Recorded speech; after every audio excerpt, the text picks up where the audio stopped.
कहते हैं भारत पे जब इस्लाम ने पहला हमला किया था, उस समय भारत की आबादी यानी उसके बाद भी सन 1100 तक भारत के अंदर हिंदुओं की आबादी 60 करोड़ थी, 60 करोड़।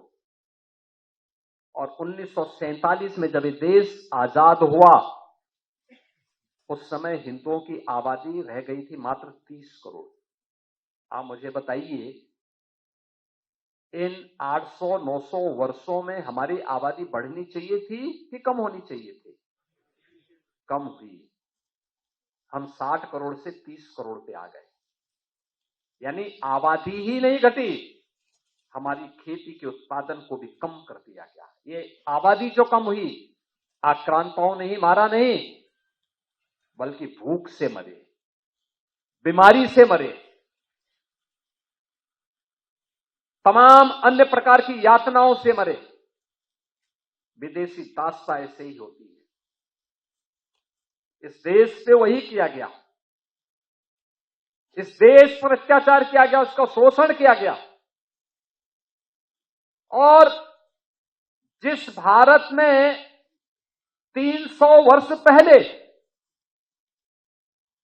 आधी से कम आबादी खेती पे निर्भर करती थी, आधी से अधिक आबादी उद्योग धंधों में लिप्त थी, बड़े उद्योग नहीं, यहां पे कल कारखाने थे, लघु सीमांत और लघु और कुटीर उद्योगों का एक जाल फैला हुआ था।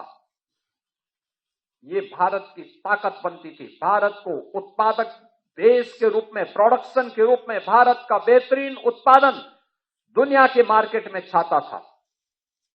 दुनिया का व्यापारी यहां आता था, यहां से लेके जाता था, यहां से व्यापारियों का काफला अपना सामान पहुंचाता था।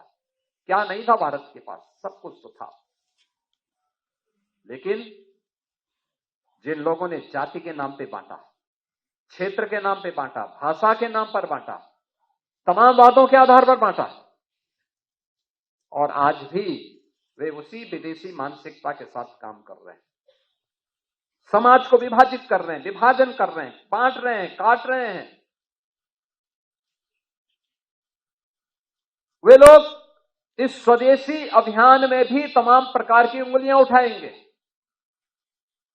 लेकिन प्रधानमंत्री जी का जो कहना है कि हम जो भी भारत के श्रमिकों के श्रम से बना हो, हमारे युवाओं की प्रतिभा से आगे बढ़ाओ, और कोई भी उत्पादक जो भारत की धरती पर, भारत के उद्यमी, भारत के व्यापारी, भारत के श्रमिक, भारत के युवा, इन सबके सामूहिक प्रयास से आया है, उस पूरे उत्पाद को स्वदेशी मान करके उसके लिए हमें एक एक व्यक्ति को तैयार करना है और उसी को खरीदने के लिए लोगों को कहना है।